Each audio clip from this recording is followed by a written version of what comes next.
కానీ చాలామంది ఇప్పటికీ అంటే ఇలాంటి లవ్ జిహాద్ ట్రాప్స్ జరుగుతున్నాయి, ఇలా ఇస్లాం ఉచ్చులోకి తీసుకెళ్తున్నారు. ఫస్ట్ హిందూ అబ్బాయిగా పరిచయం అవ్వడము, దాని తర్వాత ముస్లిం పేరు చెప్పడము, దాని తర్వాత ఇస్లాంలోకి మార్చడము, సాఫ్ట్ జిహాద్ చేయడము, ఇవన్నీ జరుగుతున్నాయి. కేరళ స్టోరీ కూడా నిజమే తల్లి అని చెప్పినా కూడా వినేవాళ్ళు చాలా తక్కువ. అంటే చెప్పవలసిన వయసులో చెప్పరండి వీళ్ళు. ఉదాహరణకి ఇన్స్టాగ్రామ్లో కొంతమంది హిందూ అమ్మాయిలు చాలా బాగా మాట్లాడతారు. ఒక పేరు చెబుతాను నేను. నేను కొంచెం బాగా ఫాలో అయ్యే వాళ్ళలో భవానీ అని ఒక అమ్మాయి ఉన్నారు. నాకు తెలిసి ఆ అమ్మాయికి 25 ఏళ్ళ నుంచి ఎక్కువ ఉండదు అనుకుంటున్నాను. 1,00,000 మంది ఫాలోయర్స్ ఉన్నారు ఇన్స్టాగ్రామ్. 1,00,000కు దగ్గరగా ఉన్నారు. మరి హిందూ ధర్మం గురించే మాట్లాడుతుంది ఆ అమ్మాయి, చాలా అద్భుతంగా మాట్లాడతారు.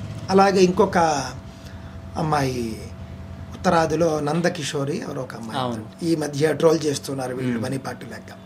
ఆ అమ్మాయికి కూడా పట్టుమని 30 ఏళ్ళు ఉండవు. కానీ ఆ అమ్మాయి ఏకంగా ఒక స్వామీజీ లెవెల్లో అద్భుతంగా ఉపన్యాసాలు ఇస్తుంది ఆవిడ. అదేవిధంగా ఇంకొక అమ్మాయి ఇన్స్టాగ్రామ్లో కేవలం పాటలు పాడుతూ ఉంటుంది, కేవలం మంచి అభినయం చేస్తూ. ఆ అమ్మాయి పేరు కూడా మీరు చూడొచ్చు, చాలా ఫాలోయింగ్, చాలా మిలియన్స్ ఫాలోయింగ్ ఉంది. ఏమండి, వీళ్ళు కాకుండా మళ్ళీ వేకప్ హిందూస్ అని ఒక ఛానల్లో ఇంకొక అమ్మాయి ఉన్నారు. వీళ్ళందరూ కూడా యువతులే. వీళ్ళకి ఎందుకు ఈ విధమైనటువంటి ఐడియాలజీ వచ్చింది అంటే చిన్నప్పటి నుంచి ఇంట్లో చెప్పారు కాబట్టి వచ్చింది. ఆడపిల్లకి ఇంట్లో చెబితేనే వస్తుంది, మగపిల్లడు లోకంలో నేర్చుకుంటాడు. ఇది మనకి తరతరాలుగా వస్తున్నది. ఆడపిల్లకి తల్లి చెప్పాలి, తండ్రి చెప్పాలి. ఆడపిల్లలకి వచ్చేటటువంటి రకరకాల సమస్యలు, ఆరోగ్య సమస్యలు, వాళ్ళు బహిష్టు అవ్వడం ప్రారంభించిన తర్వాత అన్నీ కూడా తల్లితో పంచుకుంటారు. తల్లే చెబుతుంది అన్ని జాగ్రత్తలు. మరి అలాంటప్పుడు చిన్నప్పటి నుండి ఆడపిల్లలకి తల్లితో ఉంటుంది ఆ విధమైనటువంటి ఒక ఫ్రీనెస్. మరి కన్న తల్లి చెప్పాలి, తండ్రితో ప్రేమ ఎక్కువ ఉంటుంది. తండ్రి చెప్పాలి, ఇప్పుడు చెప్పాలి, మీరు చిన్నప్పుడే చెప్పాలండి. మీరు కనీసం ఆడపిల్లలు మగవాళ్ళ కంటే కూడా మగపిల్లల కంటే ఆడపిల్లలకు 8 రెట్లు తెలివితేటలు ఎక్కువ అని భారతీయ శాస్త్రాలు చెబుతున్నాయి. అంటే మగవాళ్ళ కంటే 8 రెట్లు హయ్యెస్ట్ ఇంటెలిజెన్స్తో ఉంటారు వాళ్ళు. కాబట్టి వాళ్ళకి చాలా ఎర్లీగానే వాళ్ళకి నాలెడ్జ్ వచ్చేస్తుంది.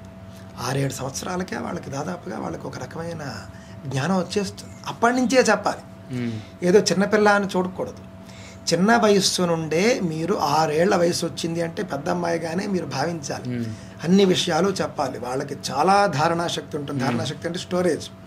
వాళ్ళకి అద్భుతంగా వాళ్ళు గుర్తుపెట్టుకుంటారు, వాళ్ళు అద్భుతంగా అన్నింటినీ గ్రహిస్తారు. అన్నిటికంటే మగవాళ్ళకంటే అన్నింట్లోనూ వాళ్ళకి ఎక్కువ నాలెడ్జే ఉంటుంది, అందులో సందేహమే లేదు. కావున వాళ్ళకు చిన్నప్పటి నుండే బోధిస్తే కనుక అద్భుతంగా ఇలాంటి వాళ్ళు తయారవుతారు. మన భవానీ లాంటి వాళ్ళు తయారవుతారు.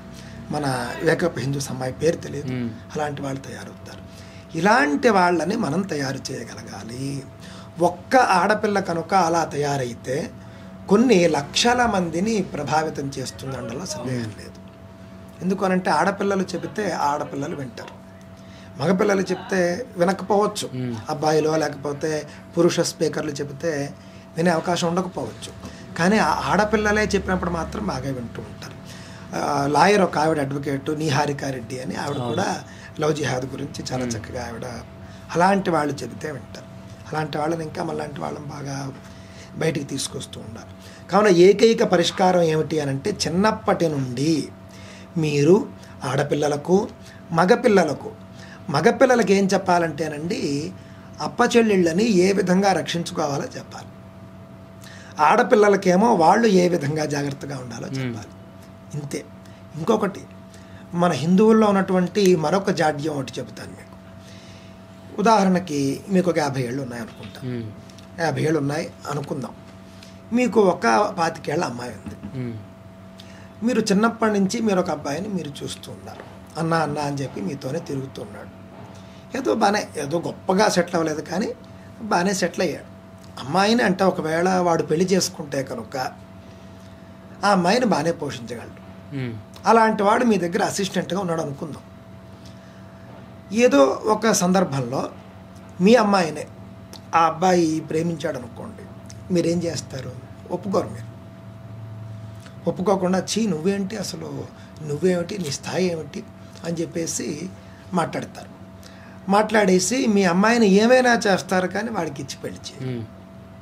అంటే మీ క్యాస్ట్ అయినా చేయరు మీరు, మీ క్యాస్ట్ అబ్బాయి అయినప్పటికీ కూడా మీరు చేయరు.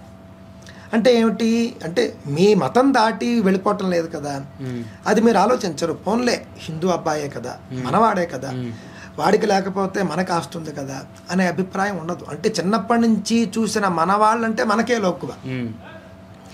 చాలామంది పురోహితుల్లో, అంటే నేను ముఖ్యంగా పౌరోహిత్యం వాళ్ళని ఉద్దేశించి కూడా నేను మాట్లాడుతున్నాను. పురోహితుల అమ్మాయిల్ని పురోహితులకి ఎవరు ఇచ్చి పెళ్లి చేయరు. వేద పండితుల అమ్మాయిల్ని వేద పండితులకి ఇచ్చి పెళ్లి చేయరు. అంటే అత్యధికంగా మీకు అక్కడక్కడే జరుగుతూ ఉన్నాయి, అస్సలు లేదని కాదు, 100లో 90% మాత్రం అవటం లేదు. అడుగుదాం అనుకున్నాను ఈ క్వశ్చన్, బట్ ఇర్రిలేటివ్ అనేసి నేను అడగలేకపోయా. ఇది మనకంతా సిచ్యువేషన్, అంటే బట్ సిచ్యువేషన్ తగ్గట్టు అయితే ఉంది. బికాస్ ఇందులోంచి ఒక అంతే, అంటే మీకు అందుబాటులో ఉన్నటువంటి యోగ్యుడైనటువంటి హిందూ అబ్బాయికి నీ కూతుర్ని ఇచ్చి నువ్వు పెళ్లి చేయనప్పుడు మీ అమ్మాయి ఇంకొకరిని ఎవరన్నా చూసుకుంటారు. అంటే చూసుకుంటుంది అంటే ప్రేమను వెతుక్కుంటున్నారు వీళ్ళు. అందులో పరాయి మతం వాళ్ళని చూస్ చేసుకున్నాక మళ్ళీ అంతే కదా వాళ్ళ యొక్క నటన. అంటే వాళ్ళ పాపం ఆడపిల్లలు ఎంత తెలివైన వాళ్ళు అంత అమాయకులు కూడా. వాళ్ళ దగ్గరికి ఏమిటంటే కొంచెం నటిస్తే చాలు, మీ మనసులో ఏముందో వాళ్ళకి అక్కర్లే. కానీ మీరు అర్ధరాత్రి 12 దాటగానే పుట్టినరోజు శుభాకాంక్షలు చెప్తే పొంగిపోతారు. కానీ మీ మనస్సులో ప్రేమ ఉండి మీరు చెప్పలేదనుకోండి, వాళ్ళు ఫీల్ అవుతూ ఉంటారు అత్యధికులు. అంటే వాళ్ళు పాపం ఒక రకమైన అమాయకత్వంతో కూడా ఉంటారు చాలామంది ఆడపిల్లలు. అలాంటి ఆడపిల్లలు ఈ విధంగా లవ్ జిహాద్ ముసుగులో వచ్చినటువంటి అబ్బాయిలు చూపించేటటువంటి డూప్లికేట్ ప్రేమకు చాలా ఈజీగా అట్రాక్ట్ అయిపోతారు. ఏదో చిన్న చిన్న గిఫ్ట్లు తెస్తాడు, అదంతా కూడా వాళ్ళ ప్రార్థనా స్థలాల్లో ట్రైనింగ్ ఇస్తారు, ఎలా చేయాలి ఏమిటి అంతా ప్లానెడ్గా వాళ్ళది ఉంటుంది. ఆ విధంగా వాడు నటిస్తాడు చక్కగా.